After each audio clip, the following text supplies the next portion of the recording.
Alors on va profiter d'être au musée de la communication et bénéficiant de la présence de Michael et puis de Chris, on a invité un autre acteur, Patrick Zanello, pour faire un débat et pour justement un petit peu placer le contexte de la situation pandémique et la situation économique des agences et du marché.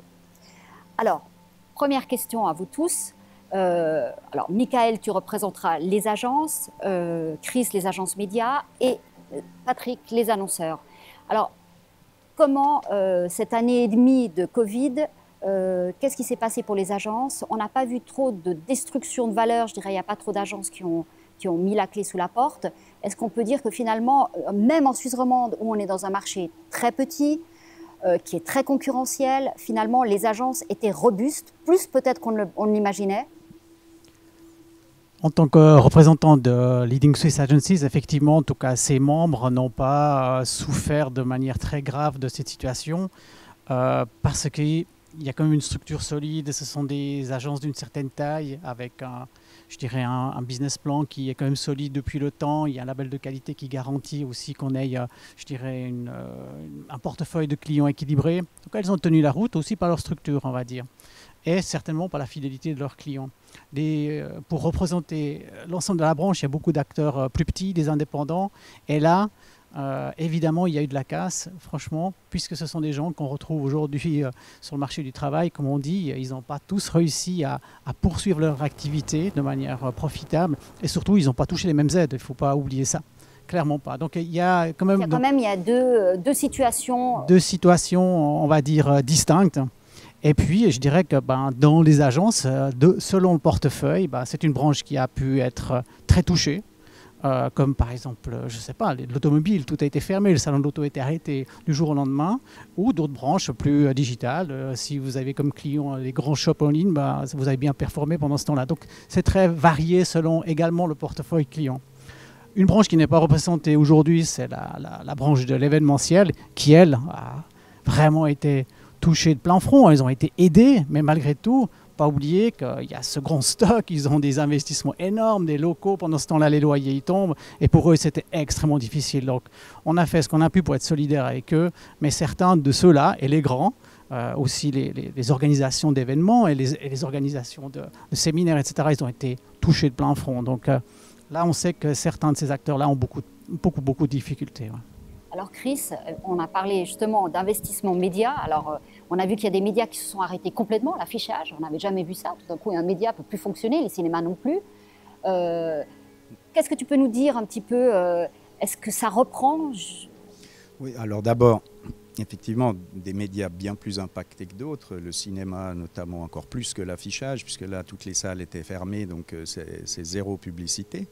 L'affichage a beaucoup subi aussi. Mais en général, ça a été très difficile pour tout le monde. Alors les médias digitaux sont toujours un peu les grands gagnants dans ces moments-là, puisque c'est encore un booster supplémentaire. Comme disait Michael avant, tout ce qui est digital a performé plus que d'habitude. Au niveau des agences médias, c'est la même chose. Ça dépend un peu du portefeuille client que vous aviez. Selon si c'était de la branche automobile, comme tu as mentionné par exemple, vous êtes plus impacté que si vous gérez des sites d'e-commerce, sauf c'est un site d'e-commerce qui est là pour la réservation d'hôtels ou ce genre de choses-là. Donc, en fonction de votre portefeuille client, vous avez vraiment, y a vraiment un mal qui est beaucoup plus profond que d'autres. Mais dans l'ensemble, je pense que la branche, nous notamment, mais la branche en général des agences médias s'en sort quand même pas mal. Là où on a eu, je dirais, pas mal de changements, c'est principalement par le fait que beaucoup de campagnes de nos clients ont été déplacées, annulées, pas vraiment annulées, déplacées, à replanifier plus tard. Mais certains thèmes n'étaient plus les mêmes parce que le premier trimestre, quand on a tout arrêté, c'était le printemps. Et tout d'un coup, les budgets ne sont plus les mêmes, donc la stratégie change aussi, puisqu'en fonction des moyens, on ne va pas forcément appliquer la même stratégie média. Donc, côté agence, énormément de travail, moins de revenus forcément parce que moins de budget. Mais en même temps, c'est pas très grave. Voilà, comme tu disais avant, il y a des gens qui ont été tellement impactés qu'on serait très mal placé de venir se plaindre. On avait du travail, On n'a pas eu de licenciement, il y a eu peu de licenciements dans la branche, il n'y a pas eu d'agence qui a fermé non plus en termes d'agence média. Donc malgré tout ça, déjà des agences solides quand même, qui démontrent que quand c'est difficile, en se serrant les coudes, y compris avec les annonceurs, y compris avec les médias, on arrive à des solutions qui parfois peuvent être assez surprenantes. Alors, passons côté annonceur. Alors, on a vu que les agences étaient... Alors, celles, évidemment, qui n'avaient pas de travail, elles n'en avaient aucun, mais les autres étaient souvent surchargées parce que beaucoup de marques se sont mis à repenser leur branding, à se repositionner. Alors, qu'est-ce que tu peux m'en dire ? Alors, je peux parler évidemment au nom des annonceurs qui étaient membres de Communication Suisse et qu'on a eu l'occasion de rencontrer. Ce qui était assez flagrant, c'est de voir que le choc, évidemment, qu'on a tous vécu était le même pour les annonceurs. C'est-à-dire tout à coup la stupéfaction, pas savoir ce qui se passait et dans quel monde on allait arriver. Très vite, des vieux réflexes sont sortis, c'est-à-dire on réaffecte des budgets, on décale effectivement des campagnes, comme l'a indiqué Chris. Ça a été, je pense, le sport national de l'automne dernier de manière assez extraordinaire. Et puis, on reporte de plus en plus sur 2021. Et on le constate, c'est que 2021 est une année beaucoup plus active sur le plan publicitaire, où on retrouve sur certains mois des niveaux même de 2019. Donc on commence à, je dirais, respirer de manière différente. Par contre, Chris l'a indiqué, la réaffectation des budgets a été très très claire. C'est-à-dire que en direction du digital, en direction du e-commerce, comme l'a indiqué tout à l'heure Michael, ça c'est des moteurs qui sont très forts. Ça veut dire quoi pour être très clair et pour répondre à ta question? Ça veut dire qu'on a quitté un peu le monde du branding et de la belle image pour rentrer plus sur le monde de l'action, de la réaction et de convertir des ventes et d'avoir de la data. Absolument. Communication. Alors, Michael, le monde des agences était assez prêt pour ce télétravail parce que ça aussi c'est une des changements, il n'y a pas que eu des changements au niveau des plans médias, mais aussi une manière de travailler différente. Dans les agences comme la tienne, est-ce que ça a été un problème d'avoir tout d'un coup pratiquement toute l'agence complètement éclatée, chacun chez soi ? Le télétravail était déjà une option qui était là, qui était utilisée, je dirais plutôt pour rendre service, pour avoir un peu plus de souplesse et de flexibilité. Par contre, vous prenez vos affaires et vous rentrez, et d'être à 100% à distance, évidemment, c'était un choc énorme. Et malgré tout, si maintenant on fait a posteriori le calcul, il y a clairement une perte d'efficacité globale qui a eu lieu. Et surtout, ce qui nous a tous manqué, c'est ce lien qui est l'effervescence, c'est le lien, c'est devant la machine à café où on échange, et je dirais la coordination qui est devenue extrêmement complexe, qui était franchement très très pénible pour tous, pour remettre ça en place.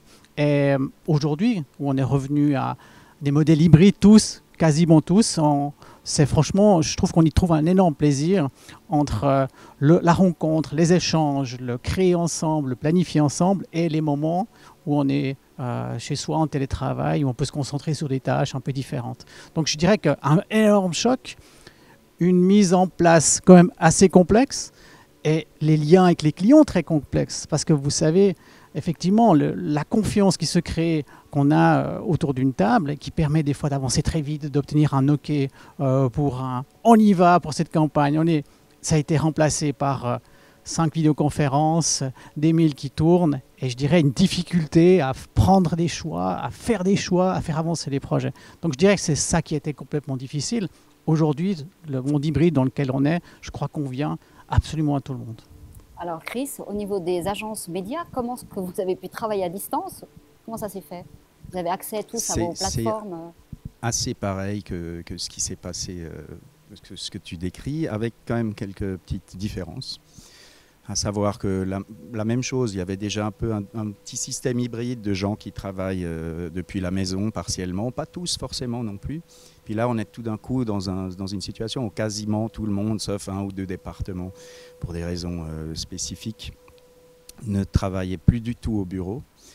Et voilà, en lien avec ce que je disais avant, énormément de travail, on s'est rendu compte finalement qu'en équipant les gens d'une manière professionnelle à la maison, et ça c'est le travail de l'employeur, on arrive finalement à une efficacité assez redoutable, et tout en pensant à l'employé qui recherche aussi cette souplesse géographique sur son lieu de travail, que ce soit au bureau, que ce soit à la maison, que ce soit même ailleurs. En fin de compte, ça n'a pas une grande importance et les clients ne l'ont pas du tout mal vécu, même plutôt bien, je pense. Ce qui fait que nous, par exemple, on a décidé que cette année encore, on est en train de mettre tout ça en place. On va mettre du hot desking en permanence au bureau. Donc il n'y aura plus de poste de travail fixe. Chacun viendra et en fonction d'avec qui il doit travailler, on mettra des groupes de travail ensemble. On se met là le matin, on se met là l'après-midi. Le lendemain, on n'est pas forcément là. Donc on veut quand même un minimum de présence au bureau, de l'ordre de 2 jours. Ça sera encore à définir, mais on part un peu dans cette direction-là.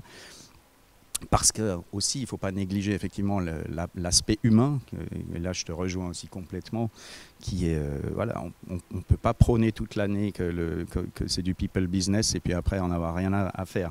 Donc voilà, mais dans l'ensemble, on a appris beaucoup de cette pandémie et de ce qu'elle nous a imposé, et on essaye d'en tirer des leçons, et il y a aussi justement des choses positives. Voilà, donc plutôt une bonne, je dirais, un bon souvenir de tout ça, puisqu'il faut rester positif. Alors le monde de l'entreprise, Patrick, c'est lui qui a pris le choc le plus fort, parce que ce monde-là n'était pas prêt du tout. On voyait qu'il y avait certaines grandes entreprises qui parlaient de home office, qui faisaient des plans sur la comète, c'était des stratégies pas possibles. Et tout d'un coup, effectivement, il a fallu rentrer du jour au lendemain chez soi et réinventer le travail. Avec quand même quelques conséquences assez directes. Si vous étiez à Crans-Montana pour le tournoi de golf, vous n'avez jamais vu aussi peu d'annonceurs présents dans ce tournoi. Pourquoi? Parce qu'il y a encore des restrictions aujourd'hui qui leur interdisent d'aller dans des événements, que ce soit des événements professionnels ou des événements privés. On a encore des restrictions, ça va sans doute encore durer quelques temps. La deuxième conséquence, et ça, elle concerne plus le marketing, elle va moins faire plaisir à mes collègues et mes camarades à côté, c'est qu'en découvrant tout à coup le télétravail, on découvre qu'on n'a pas forcément besoin de travailler avec des prestataires, quels qu'ils soient, qui se trouvent à côté de chez nous. Et là, il y a eu quelques tentatives ou quelques tentations pour certains annonceurs de tester aussi des entreprises et des partenaires à l'étranger en se disant, mais finalement, travailler en visio entre Lausanne et Genève ou de travailler en visio entre Genève et Marseille, finalement, ça avait peut-être la même efficacité. Après, fort heureusement, il y en a quand même beaucoup qui reviennent en arrière, qui s'aperçoivent simplement que le marché français ne ressemble pas du tout au marché suisse, qu'on a un certain nombre de particularités. Et vous ne pouvez pas forcément le comprendre depuis la Canebière et depuis le bar à Marseille. Ça ne fonctionne pas comme ça. Ça reste du people business. Ça, c'est la grande force. Je pense que tu avais raison, tu as absolument raison. Je crois qu'aujourd'hui, les annonceurs ont effectivement pris le choc de plein fouet sur le télétravail. Mais moi, je vois encore beaucoup de partenaires dans le monde du marketing qui sont CMO, qui continuent d'avoir effectivement encore du home office.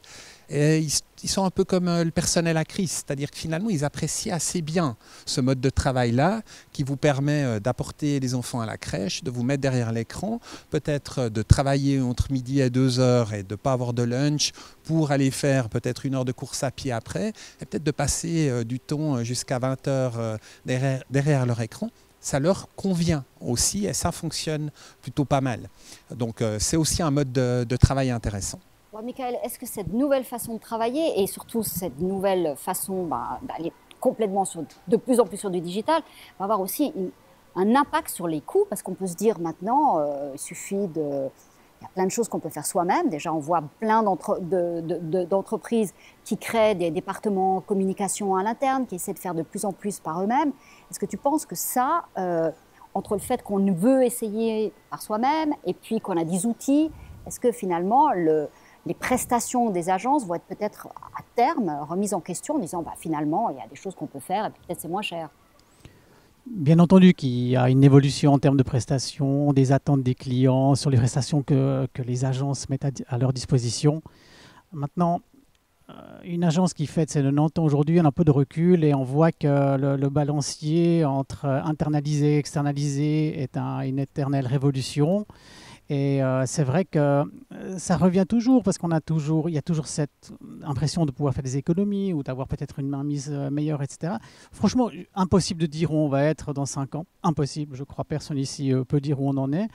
On a des entreprises qui reviennent en arrière et il y en a d'autres, des très grandes, qui internalisent. Mais qu'est-ce qu'elles font? Une fois qu'elles ont internalisé, elles se créent un pool d'agences et elles vont quand même puiser à un moment donné des compétences tout à fait spécifiques. Et ce qu'a dit Patrick est tout à fait vrai. La pub se doit d'être de plus en plus juste, je dirais. On ne se permet plus d'avoir des campagnes qui ne sont pas adaptées à la cible, à l'emplacement. Tout est juste. À l'agence Trio, on passe énormément de temps à checker des campagnes qui sont créées de l'autre côté de la Sarine pour qu'elles correspondent à la Suisse romande. Donc, je dirais cette attention, elle est vraiment là. Donc, oui, ça change, c'est clair. On a besoin de plus en plus des compétences pointues en ce qui concerne le digital, la production de contenu, etc. Et il va être difficile pour certaines agences de continuer à être des all-rounders, à savoir tout faire, alors que l'avenir, c'est des collaborations, des synergies entre des spécialistes qui peuvent bien harmoniser. C'est vraiment, pour moi, elle est là vraiment, l'avenir est là. Et évidemment, ça remet en question nos maisons mères, nos locaux, je dirais ces choses-là qui ont fait pendant des années les agences. Donc oui, on va évoluer, on a apprécié certaines choses, autant qu'on apprécie de revoir les gens, il faut quand même le dire aussi. Mais je crois qu'on s'est tous posés, on a bien réfléchi. Je crois qu'aujourd'hui, il y a un retour de valeur énorme et on se pose la question sur le sens des choses. Et c'est ce qui va nous guider dans les années qui viennent. Alors Chris, au niveau des agences médias, on a un peu ce rêve que tous les médias sont sur des plateformes, qu'il suffirait soi-même tu commandes, tu achètes et puis voilà, puis tu appuies sur un bouton et c'est parti. Or, c'est absolument pas ça. Plus c'est digital et plus il y a de boulot. Pour répondre, juste pour finir ce que tu as dit, je pense que nous, aujourd'hui, en tant qu'agence média, on reste des all-rounders puisque c'est cette notion intégrée qui doit être mise en avant. Une personne qui pilote un peu tous les mécanismes, les leviers médias. Maintenant, nous, on le voit, en tout cas, on a de plus en plus de spécialistes digitaux principalement, que ce soit des ad operations, de la programmatique, du search and social. Voilà. Il faut des spécialistes. Chacun a une formation différente, un background différent.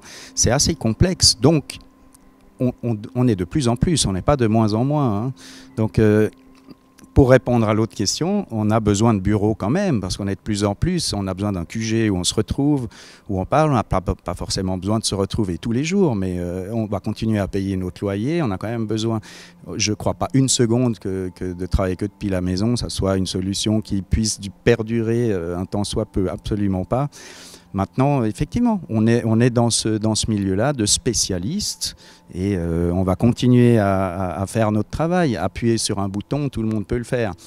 Indirectement, on y arrive quand même petit à petit, Victoria, parce que la programmatique, c'est quand même un petit peu ça, de plus en plus, même si on vulgarise quand même beaucoup. Il y a énormément de choses à faire derrière avant d'appuyer sur le bouton.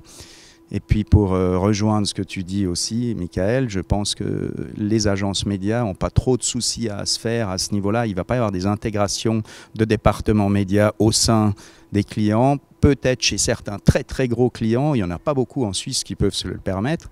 On a l'exemple de Galaxus qui l'a fait et qui le fait très très bien, mais il faut avoir un volume assez considérable pour le faire. Et nonobstant du problème de personnel, parce que nous on se rend compte que il faut tout avoir à double ou à triple quelque part, donc ça a un coût aussi. Donc pouvoir se permettre un département uniquement média à l'interne, je pense qu'on est peut-être un marché un peu petit et trop complexe pour ça.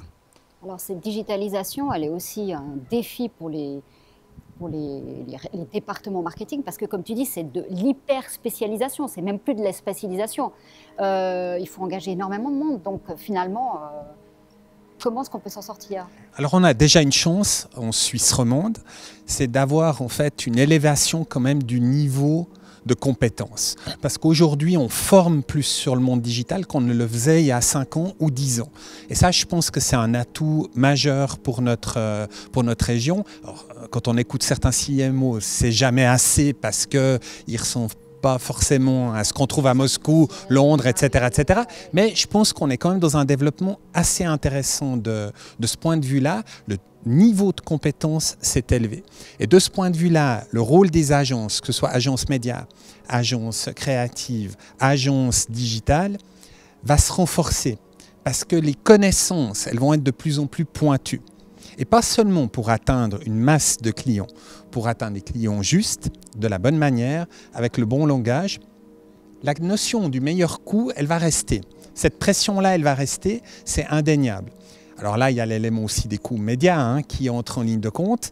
Je ne suis pas sûr que la politique de raser gratis, comme le font un certain nombre de médias, soit porteuse sur le long terme, mais je suis convaincu que les compétences, le professionnalisme, on va en avoir de plus en plus besoin. En gros, ce que disait Michael, c'est-à-dire le côté balancier interne-externe, ça a tout le temps existé, ça continue d'exister, ça existera encore demain, de manière inévitable, mais je pense qu'avec les spécialisations, avec la multiplication aussi des réseaux sociaux, c'est qu'aujourd'hui on ne parle plus de 1, 2 réseaux sociaux comme on pouvait encore en parler il y a 5 ans. C'est plus ça notre monde. Et quand vous voyez aujourd'hui que TikTok est plus utilisé que Facebook en Suisse par les moins de 30 ans, c'est que voilà, derrière ça multiplie aussi les difficultés pour accéder à ce public-là, avec là aussi des compétences spécifiques qui vont être nécessaires.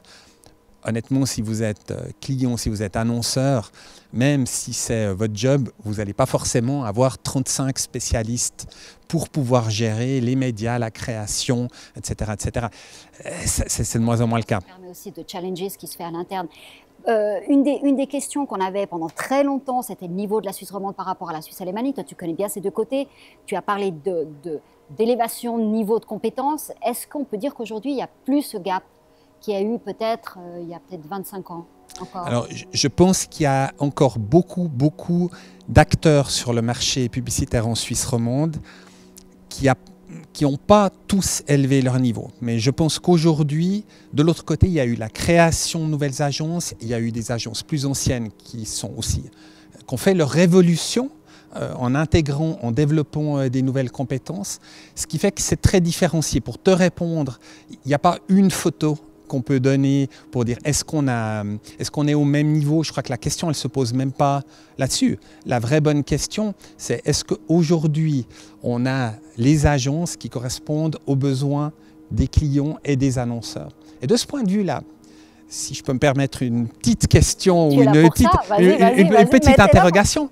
Vas-y. Aujourd'hui, par exemple, le monde de la communication politique, la branche politique, c'est aujourd'hui le 3e investisseur en Suisse. Si vous revenez dans les statistiques de Mediafocus, il y a encore 3 ans, ils étaient dans le top 10, mais peut-être 9, 8e place, j'en sais rien. Donc aujourd'hui, ça veut dire quoi? Ça veut dire que la politique, pour faire passer son message, dépense plus, investit plus. Sortez, regardez les affiches aujourd'hui, on a des votations bientôt, les réseaux sociaux, c'est absolument incroyable. Or, aujourd'hui, quelle est l'agence qui est spécialisée en communication politique, qui est quand même... Les agences RP. Et voilà. Et c'est là où je voulais venir. C'est qu'aujourd'hui, en fait, à l'intérieur des différents mondes publicitaires, il y a des compétences nouvelles qui se développent. On voit un Web République qui était spécialisé dans le digital, qui commence à faire du offline. Une agence RP comme Farner qui intègre en fait des compétences d'agences créatives pour faire d'autres métiers. Donc on voit en fait qu'on devient de plus en plus interdisciplinaire avec là aussi la création de valeur. Et sans doute, il n'y a pas un modèle juste, ni pour une région. Vraiment, je pense que c'est différents modèles qui vont être intéressants et puis qui vont permettre, on va le voir aussi dans le temps, de répondre aux besoins des annonceurs spécifiques qui sont adaptés à chacune des régions. Michael, toi, tu as développé justement cet aspect RP parce que c'était une demande où tu l'as anticipé, tu as senti que c'était vraiment une brique que tu devais amener parce qu'aujourd'hui, on ne parle plus d'agence de pub, on parle d'agence de communication. Oui, on parle d'agence de communication, bien entendu. C'était comment dire ça, les disciplines s'interconnectent et aujourd'hui, d'ailleurs, l'ESA a accueilli des agences RP en Suisse romande et quand on parle aujourd'hui, qu'est-ce que c'est les RP, force est de constater qu'on n'en a pas tous la même définition. Par contre, tout ce qu'on sait, c'est que toutes les disciplines sont complètement interconnectées. Alors ça, c'est sûr. Et puis, on revient à ça, on a besoin de fortes compétences, de créer des synergies autour de pôles qui sont forts et qui sont capables de piloter ça. Parce qu'aujourd'hui, malgré tout, c'est quand même compliqué de piloter des campagnes intégrées, n'est-ce pas? Et je pense que Chris va pouvoir nous le dire, ça demande quand même une vision globale qui souvent même échappe à nos propres clients, qui reviennent vers nous en disant mais au final, on a fait quoi ces 6 derniers mois? Et puis nous, on est à même de montrer l'ensemble des disciplines, le planning et le calendrier dans lequel on l'a fait. Donc voilà ce que je peux dire pour ce sujet-là. Chris, tu veux dire quelque chose sur cette difficulté de coordination? Sur Suisse romande, Suisse alémanique, toi tu as des clients des deux côtés. Le niveau d'exigence aujourd'hui est le même. Oui, le niveau d'exigence a toujours été élevé. La parce que maturité digitale au sein des équipes marketing, elle est la même? Non, côté annonceur, le know-how a grandi aussi. Donc ils sont plus exigeants par rapport à ce qui est légitime, puisque maintenant ils ont compris parfois avant nous certains mécanismes et c'est sûr qu'ils connaissent les problèmes de leurs produits ou de leurs services bien mieux que les nôtres. Maintenant, ils ont souvent des formations digitales aussi, comme tout un chacun dans la branche finalement. Donc ça leur donne aussi ils ont plus d'attentes, effectivement. Ils ont ces attentes et nous, on se doit de répondre à ça. Et c'est effectivement, pour rebondir sur ce que tu disais avant, nous, on se développe parce que nos clients ont des attentes. Et c'est client-centric, tout ça. C'est le client qui nous fait vivre. Ça, il ne faut jamais l'oublier. Donc, on n'oublie pas ça. Le client est au centre de tout. Et en fonction de ses besoins et de ses attentes, on doit se former, développer des outils, acheter des licences, développer un know-how spécifique dans un domaine où on était peut-être un petit peu moins performant avant, créer une nouvelle entité. C'est toutes ces choses-là qu'on a dû faire ces derniers temps pour s'adapter à la demande, puisque finalement, c'est toujours un peu la même chose. Donc, à ce niveau-là, oui, on se bat, on y travaille. Le digital a quand même une spécificité quand on analyse un peu les coûts, puisque c'est un peu mon job aussi au sein de Mediatonic, de voir un peu la profitabilité, etc. Très, très difficile comparé à ce qu'on faisait il y a 10 ans en arrière, très chronophage. Énormément de temps passé. Les clients parfois disent voilà, j'ai besoin que vous m'accordiez plus de temps, il faut passer plus d'heures sur mon état. Oui, il y a un moment où on n'en a plus assez des heures, donc on doit engager d'une certaine manière, mais il y a un moment aussi où c'est lié à des coûts. Donc on le sent ça, on le sent très clairement. Les clients sont très exigeants, très demandeurs, c'est leur droit, puisque sinon ils pourraient le faire eux-mêmes. Ils ont besoin de spécialistes, de gens qui sont là, qui sont réactifs, et c'est ce qu'on fait. Et puis dans un marché où les règles changent constamment. Là, on parle bientôt de la fin des cookies tiers, mais on ne sait pas quand, on parle de 2 ans, à chaque fois ils repoussent.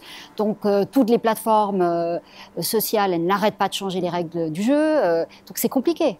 Et je pense de ce point de vue-là, certains annonceurs font des expériences assez intéressantes, parce qu'elles vont chercher le know effectivement dans les agences, soit agences médias, agences créatives, elles travaillent réellement. Ça, c'est aussi peut-être une question de génération. C'est-à-dire que, quelque part, quelques CMO assez jeunes qui sont dans un fonctionnement projet intègrent de plus en plus en amont, en réalité, des compétences d'agence pour travailler déjà sur des projets quand ils sont dans des phases de développement. Et là, on commence à avoir un vrai travail de partenariat. Alors, est-ce qu'il est rémunéré à sa juste valeur? Ça, c'est un gros point d'interrogation, c'est une autre question. Mais je trouve dans la démarche intellectuelle, dans le fait aussi que ce soit... dans une logique d'A/B testing constamment, exactement. Et puis de fait que rien n'est fini. Et open. On n'est plus dans une démarche. Tu es un fournisseur, je fais un appel d'offres, tu réponds à cet appel d'offres. Non, je t'intègre en amont parce que j'ai prévu de lancer la voiture Tartampion, la boisson X ou de me développer sur un territoire que je connais mal. Écoute, ouais, franchement, le Tessin, je ne suis pas très fort. Est-ce que tu ne pourrais pas intégrer des compétences? Et là, on commence à avoir des partenariats intéressants qui vont aussi vers une construction de valeur. Parce que derrière, à la fin, d'accord, oui, c'est des partenariats, c'est de la vente, Mais la notion de partenariat, c'est aussi de pouvoir avancer ensemble. Et c'est de pouvoir construire une relation la plus durable possible. Et là-dessus, sur des schémas comme ça, je pense qu'ils sont intéressants. Je pense qu'on doit les promouvoir parce que réellement, c'est aussi une manière de travailler intéressante pour l'avenir. Alors parlons d'avenir, parlons de ce prochain semestre. Là, on est début septembre. Qu'est-ce qui va se passer? Ben, on est en plein dedans. On est heureusement, je dirais, dans un marché qui s'active de nouveau beaucoup. Peut-être un peu trop.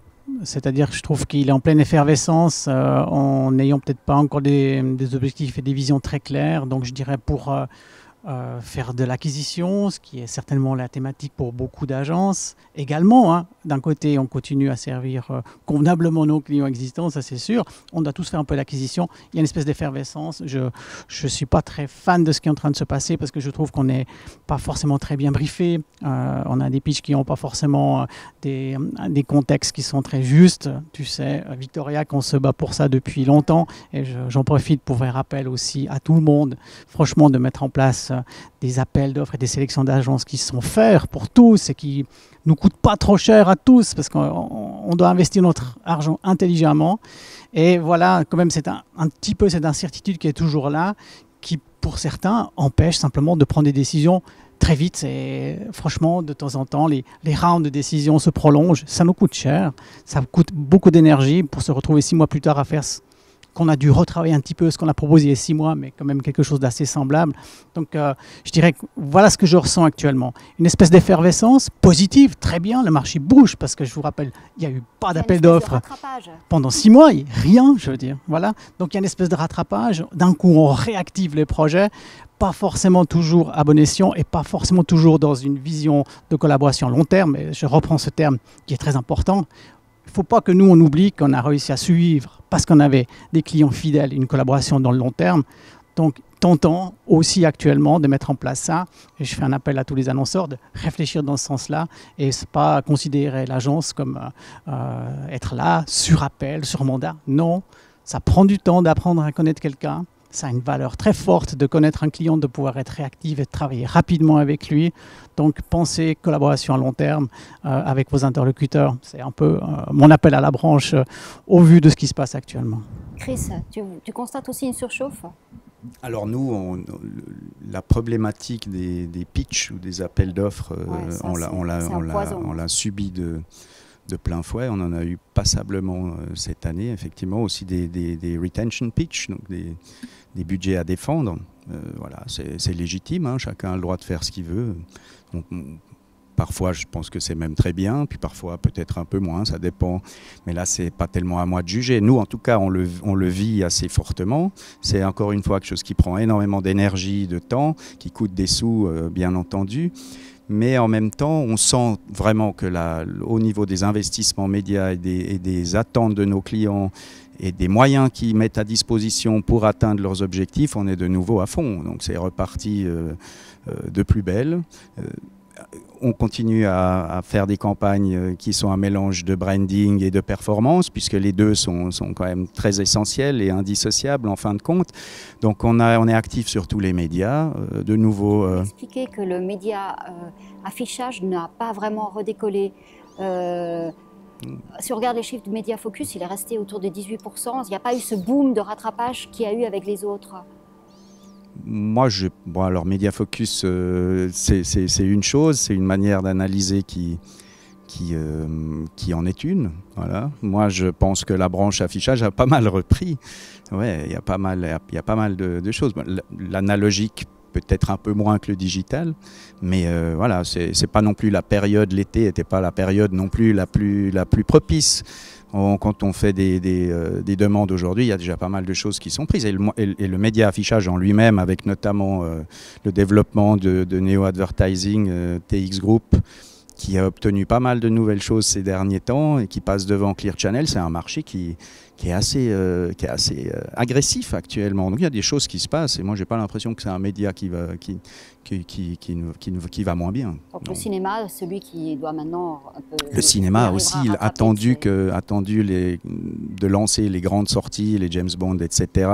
Quand il y a de nouveau du monde qui peut aller dans les salles. Donc voilà, là maintenant je pense que c'est en train de reprendre. c'est difficile, c'est aussi des long tails, hein, c'est un peu des choses, il y a quelques pourcents d'investissement de tout ce qui se fait en Suisse dans le cinéma, c'est pas grand-chose, mais donc la moindre campagne annulée fait vite très très mal. Malgré tout, je pense que la branche en général va quand même déjà beaucoup mieux, certains bien entendu plus que d'autres, mais les clients, les annonceurs en tout cas sont là et puis et on en est bien content. Patrick, tu es aussi un grand spécialiste des médias. Mon Dieu, mon Dieu. Il y a eu beaucoup d'annonces aujourd'hui, en ce jour où on enregistre ce débat. Le groupe Saint-Paul a réuni tous ses titres phares au sein de, je dirais, une plateforme, finalement, Place Market. On a vu que les autres grands éditeurs l'ont fait aussi en début de semaine, donc il se passe des choses, ça bouge. Oui, ça bouge et je pense que ça n'a pas fini de bouger. C'est-à-dire qu'on va quand même... Je pense qu'on est au bout du processus de... On te rachète, on t'intègre dans ma plateforme et puis ça va élargir le marché. Je pense qu'on est arrivé au bout de ce processus et qu'on va aller aussi, à la demande des annonceurs, vers une simplification, c'est-à-dire plutôt avoir peu d'acteurs, mais des acteurs qui ont beaucoup de plateformes à disposition, beaucoup d'opportunités de toucher du monde. Aujourd'hui, on le voit, hein, deux grands acteurs, je dirais, du côté des médias, c'est-à-dire d'un côté Goldbar avec TX Group, de l'autre Ringier, Admera. Et autour de ça, il y a toujours évidemment différents acteurs, dont Erson en Suisse romande, hein, par exemple, dont il faut parler. Tout à l'heure, Chris, tu parlais de l'affichage, mais c'est aussi intéressant de voir qu'ils se développent très très bien de ce point de vue-là, avec beaucoup de dynamisme. Eux aussi font des partenariats, y compris avec les Alémaniques, puisque l'inventaire digital national est vendu par la régie de la NZZ. Donc on voit que cette forme d'alliance et quelque part de synergie va se développer, que c'est une tendance forte. Évidemment, pour le marketing et pour le grand public, on dit que c'est pour contrer Google et Facebook. À la fin, c'est quand même pour dégager un certain nombre d'économies, d'efficience. Et puis je pense que si on va dans un souci de simplification pour accéder à ces plateformes avec des outils aussi un peu plus modernes, des datas qui sont aussi agrégées, ça peut rendre service aux annonceurs, ça peut rendre service aux agences. Donc on va plutôt vers quelque chose d'utile et d'intéressant. Imaginez une plateforme suisse avec les médias. Je sais que vous n'êtes pas d'accord avec mon idée, mais finalement, tu entrerais sur le marché suisse. Alors après, à voir comment on répartit les revenus. Mais finalement, on a un pôle de lead. Si tu veux toucher la Suisse, voilà. Est-ce que ça, c'est envisageable? Parce que finalement, on y arrive. On va y arriver. De nouveau en retard, mais on finira par y arriver. En théorie, c'est sans doute envisageable. Il y en a certains qui en ont rêvé déjà il y a pas mal d'années. Hein. Publicitas, par exemple, était dans cette vision-là, sans doute quelques années trop tôt.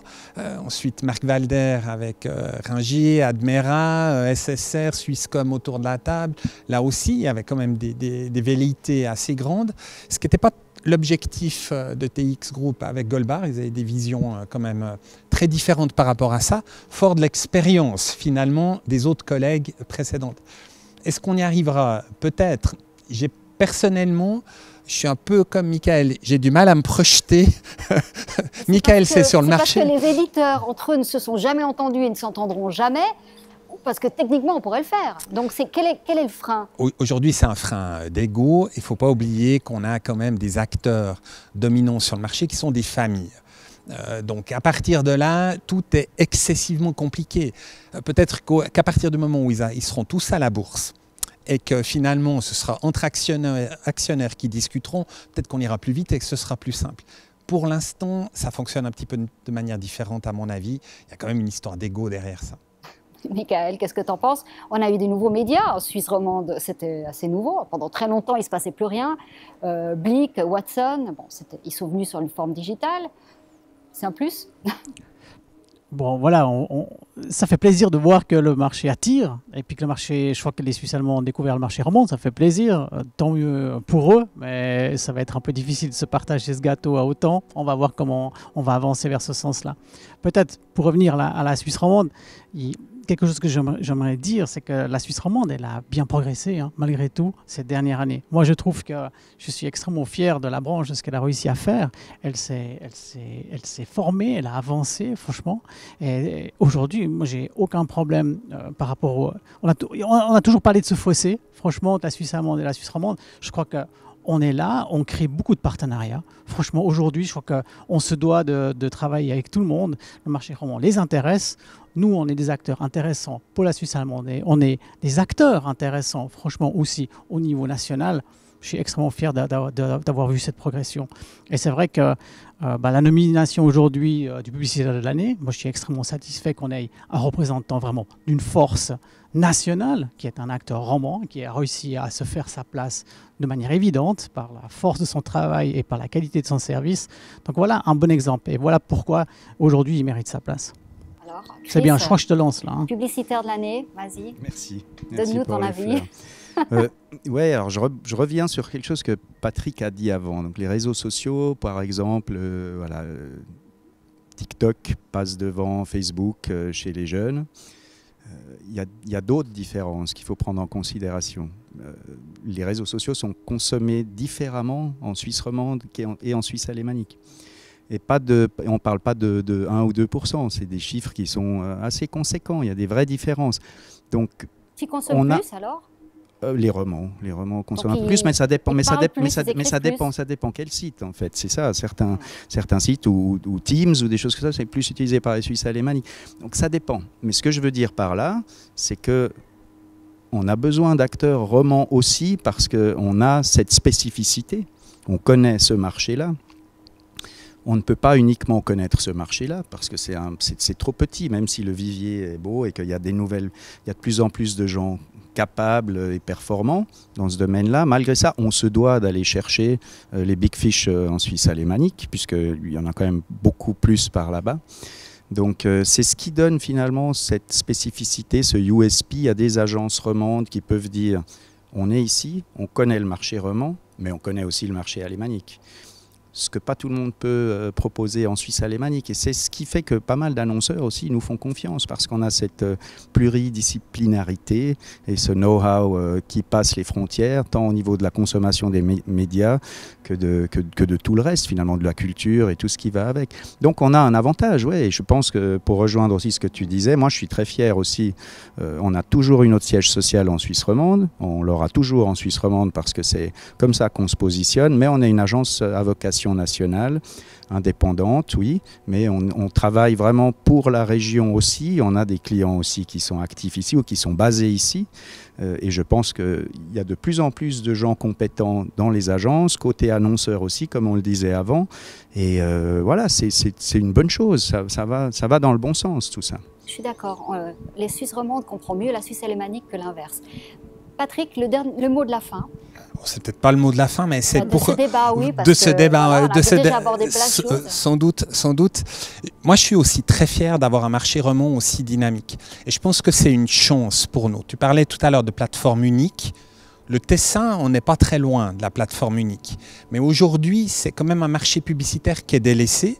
Il y a peu d'acteurs du côté des agences, il y a peu d'agences malheureusement au LSA, mais c'est aussi vrai du côté RP, c'est aussi vrai pour nous au niveau de communication suisse, c'est une réalité. Il y a vraiment très très peu d'acteurs. C'est-à-dire que ça, finalement le fait de tout globaliser autour d'un seul acteur, d'un seul pôle, ça a quand même asséché le marché. Et cette diversité, la chance d'avoir aujourd'hui 2 collègues à côté de moi et pas qu'un seul, c'est une chance. Et je pense qu'on doit pouvoir préserver ça.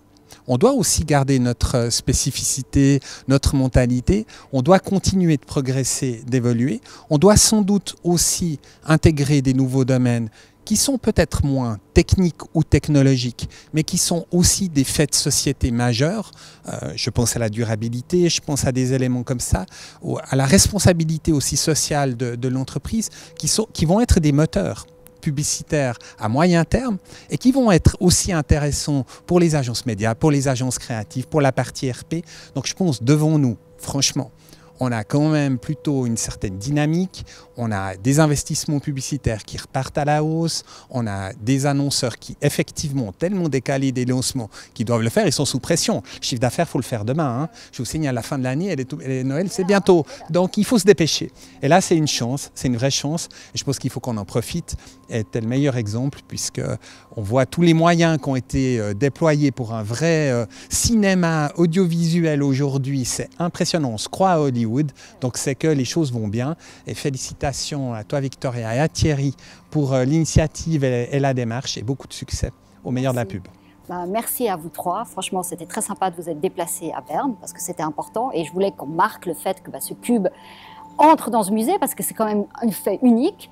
Et je rappelle qu'avec Michael, on a imaginé cette histoire, mais on n'a jamais cru qu'elle prendrait cette taille. Donc merci à vous trois, merci Michael.